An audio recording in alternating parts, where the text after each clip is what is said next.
એટલે અમારે તો છે ને જે જૂનું મીટર હતું તે બરાબર હતું. અમારે છે ને 600 રૂપિયા બિલ આવતું હતું 2 મહિનાનું. 15 દિવસની અંદર મારા 3000 રૂપિયા ગયા. અમે જયારે 2 મહિનાની અમે 4000 બિલ ભરતા હતા ત્યારે આ 15 દિવસની અંદર અમે 4000 બિલ ભરી ચૂક્યા છે. જીવા પછી રિચાર્જ પછી એવું અમારું મીટર અડધી રાતે દિવસના જ્યારે હોય આવા ભરતા બપોર તાપમાં કાપી નાખે તો અમારે જવું ક્યાં? અમે મિડલ ક્લાસ ફેમિલી માટે છીએ. બધા અમે નથી હવે હાઈફાઈ સોસાયટી વાળા તમે એફોર્ડ કરી શકીએ. સ્માર્ટ સિટી સુરતમાં સ્માર્ટ મીટરને લઈને થઈ ગયો હોબાળો. સુરતમાં સ્માર્ટ મીટર બાબતે પ્રથમ ગ્રાસે મક્ષિકા જેવો ઘાત થયો છે. મોટા ઉપાડે સ્માર્ટ મીટર શહેરના અમુક વિસ્તારોમાં બેસાડી તો દેવાયા, પણ તેટલી જ ફરિયાદો પણ સામે આવવા લાગી છે. રિચાર્જની માથાકૂટને લઈને લોકોને હેરાન થવાનો વારો આવ્યો છે.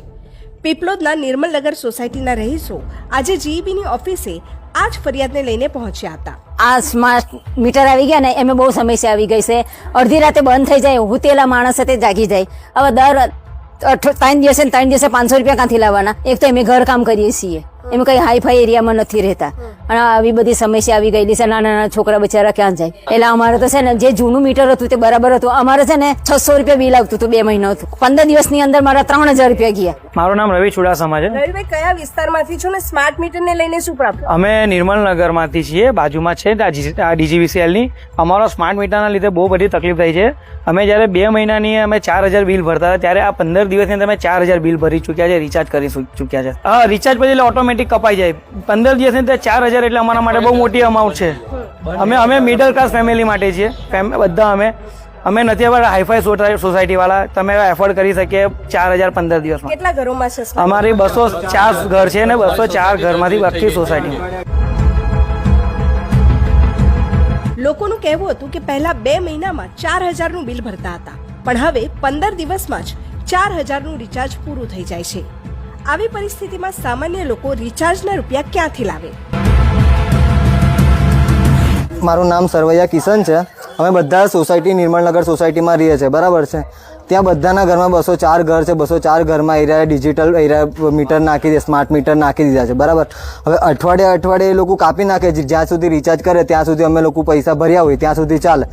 હવે જીવા પછી રિચાર્જ પછી એવું અમારું મીટર અડધી રાતે દિવસના જ્યારે હોય આવા ભરતા બપોર તાપમાં કાપી નાખે તો અમારે જવું ક્યાં?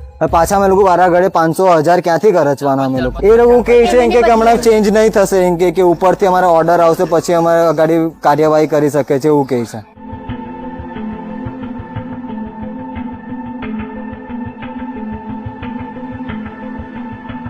આ મુદ્દે DGVCLએ હજી સુધી કોઈ પણ સંતોષકારક જવાબ આપ્યો નથી, પણ જો તેનો ઉકેલ નહીં લાવવામાં આવે તો આગામી દિવસોમાં સ્માર્ટ મીટરના વિરોધનો વંટોળ હજી વેગ પકડે એ નક્કી છે.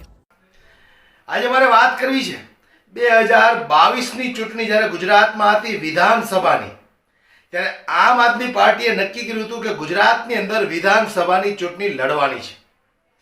ત્યારે એ ચૂંટણીની અંદર આમ આદમી પાર્ટીએ ઘણી બધી ગેરંટીઓ આપી હતી. તમને યાદ હોય તો કે ભાઈ અમારી સરકાર બનશે તો ફ્રી વીજળી આપીશું, મહિલાઓને બસમાં મફત મુસાફરીની સુવિધા કરી આપીશું, પાણીની સુવિધા ફ્રીમાં કરી આપીશું, સરકારી સ્કૂલો બનાવીશું, સરકારી હોસ્પિટલો બનાવીશું.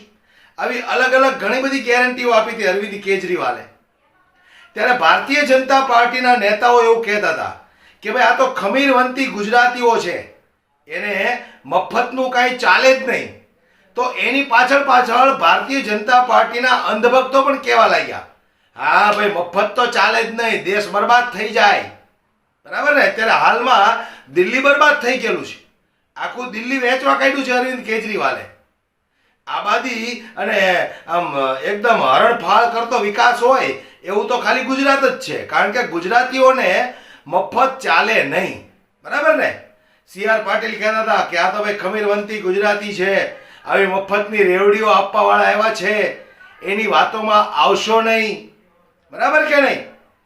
ત્યારે એમાં સૌથી મહત્વની ગેરંટી હતી ફ્રી વીજળી કરવાની. ત્યારે ઘણા બધા લોકોને એવું લાગતું હતું કે મફતમાં વીજળી આપે તો દેશ બરબાદ થઈ જાય, પણ છેલ્લા 10 વર્ષથી દિલ્હીની અંદર કેટલા બધા લોકોને મફત વીજળી મળે છે. લગભગ 80%થી વધારે લોકો મફત વીજળી વાપરે છે, અને છતાંય દિલ્હી ચાલે છે. પણ કહેવાનો મારો મતલબ એમ છે કે ગુજરાતની અંદર ભણતર ઓછું છે એટલે બહુ લાંબી ગતાગંધ નથી લોકોને. કોઈ નેતાઓ વાત કરે કે ભાઈ મફતનું ના લેવાય નહીતર દેશ બરબાદ થઈ જાય, પણ નેતા મફતનું લેતો હોય, નેતા જલસા કરતો હોય, 4000 યુનિટ મફત વાપરતો હોય, બસમાં મુસાફરી મફત કરતો હોય, ટ્રેનની અંદર મુસાફરી મફત હોય, મકાન વેરો નહીં ભરવાનો, આવી ઘણી બધી સુવિધાઓ નેતાઓ વાપરે છે, પણ જનતાને જ્યારે આપવાની વાત આવે ત્યારે એને પેટમાં દુખવા માંડે. ત્યારે આજે મારે વાત કરવી છે સ્માર્ટ મીટર વિશે. જે રીતે સ્માર્ટ મીટરો લગાવવામાં આવ્યા છે ત્યાર પછી ગરીબ લોકોની શું હાલત છે, ગરીબ લોકોએ કેવો હોબાળો કર્યો છે અને વીજ કચેરીએ પહોંચ્યા છે. જે રીતે ગરીબોની માંગ છે, આવો આપણે એ વિડીયોની ઉપર એક નજર નાખીએ. એટલે અમારે તો છે ને જે જૂનું મીટર હતું તે બરાબર હતું. અમારે છે ને 600 રૂપિયા બિલ આવતું હતું 2 મહિનાનું. 15 દિવસની અંદર મારા 3000 રૂપિયા ગયા. અમે જ્યારે 2 મહિનાની અમે 4000 બિલ ભરતા હતા ત્યારે આ 15 દિવસની અંદર અમે 4000 બિલ ભરી ચૂક્યા છે. જેવા પછી રિચાર્જ પડી જાય એવું અમારું મીટર અડધી રાતે દિવસના જ્યારે આવા ભરતા બપોર તાપમાં કાપી નાખે તો અમારે જવું ક્યાં? અમે મિડલ ક્લાસ ફેમિલી માટે છીએ. બધા અમે નથી આવા હાઈફાઈ સોસાયટી વાળા, તમે એફોર્ડ કરી શકીએ. સ્માર્ટ સિટી સુરતમાં સ્માર્ટ મીટરને લઈને થઈ ગયો હોબાળો. સુરતમાં સ્માર્ટ મીટર બાબતે પ્રથમ ગ્રાસે મક્ષિકા જેવો ઘાત થયો છે. મોટા ઉપાડે સ્માર્ટ મીટર શહેરના અમુક વિસ્તારોમાં બેસાડી તો દેવાયા, પણ તેટલી જ ફરિયાદો પણ સામે આવવા લાગી છે. રિચાર્જની માથાકૂટને લઈને લોકોને હેરાન થવાનો વારો આવ્યો છે. પીપલોદના નિર્મલનગર સોસાયટીના રહીશો આજે જીઈબીની ઓફિસે આ જ ફરિયાદને લઈને પહોંચ્યા હતા. આ સ્માર્ટ મીટર આવી ગયા ને એમાં બહુ સમસ્યા આવી ગઈ છે. અડધી રાતે બંધ થઈ જાય, હુતેલા માણસ તે જાગી જાય. હવે દર 3 દિવસે 500 રૂપિયા ક્યાંથી લાવવાના? એક તો અમે ઘર કામ કરીએ છીએ, એમ કઈ હાઈફાઈ એરિયામાં નથી રહેતા, અને આવી બધી સમસ્યા આવી ગયેલી છે. નાના નાના છોકરા બચારા ક્યાં જાય? એટલે અમારે તો છે ને જે જૂનું મીટર હતું તે બરાબર હતું. અમારે છે ને 600 રૂપિયા બિલ આવતું હતું 2 મહિનાનું. 15 દિવસની અંદર મારા 3000 રૂપિયા ગયા. મારું નામ રવિ ચુડાસમા છે. રવિભાઈ, કયા વિસ્તારમાંથી છો ને સ્માર્ટ મીટરને લઈને શું પ્રોબ્લેમ? અમે નિર્મલનગર માંથી છીએ, બાજુમાં છે DGVCL ની. અમારો સ્માર્ટ મીટરના લીધે બહુ બધી તકલીફ થઈ છે. અમે જ્યારે 2 મહિનાની અમે 4000 બિલ ભરતા હતા ત્યારે આ 15 દિવસની અંદર અમે 4000 બિલ ભરી ચૂક્યા છે, રિચાર્જ કરી ચૂક્યા છે. રિચાર્જ પછી એટલે ઓટોમેટિક કપાઈ જાય. 15 દિવસની અંદર 4000 એટલે અમારા માટે બહુ મોટી અમાઉન્ટ છે. અમે મિડલ ક્લાસ ફેમિલી માટે છીએ. બધા અમે નથી આવા હાઈફાઈ સોસાયટી વાળા, તમે એફોર્ડ કરી શકીએ. 4000 15 દિવસમાં. કેટલા ઘરોમાં છે? અમારી 204 ઘર છે ને 204 ઘરમાંથી આખી સોસાયટી.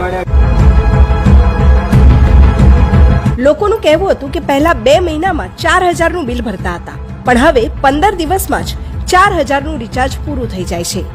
આવી પરિસ્થિતિમાં સામાન્ય લોકો રિચાર્જના રૂપિયા ક્યાંથી લાવે? મારું નામ સરવૈયા કિશન છે. અમે બધા સોસાયટી નિર્મલનગર સોસાયટીમાં રહીએ છીએ, બરાબર છે. ત્યાં બધાના ઘરમાં 204 ઘર છે. 204 ઘરમાં ડિજિટલ મીટર નાખી દે, સ્માર્ટ મીટર નાખી દીધા છે, બરાબર. હવે અઠવાડિયે એ લોકો કાપી નાખે છે. જ્યાં સુધી રિચાર્જ કરે ત્યાં સુધી અમે લોકો પૈસા ભર્યા હોય ત્યાં સુધી ચાલે. હવે જેવા પછી રિચાર્જ પડી જાય એવું અમારું મીટર અડધી રાતે દિવસના જ્યારે આવા ભરતા બપોર તાપમાં કાપી નાખે તો અમારે જવું ક્યાં? પાછા અમે લોકો વારા ઘડે 500 1000 ક્યાંથી ખર્ચવાના અમે લોકો? એ લોકો કહે છે કે હમણાં ચેન્જ નહીં થશે, એમ કે ઉપરથી અમારા ઓર્ડર આવશે પછી અમે ગાડી કાર્યવાહી કરી શકે છે એવું કહે છે.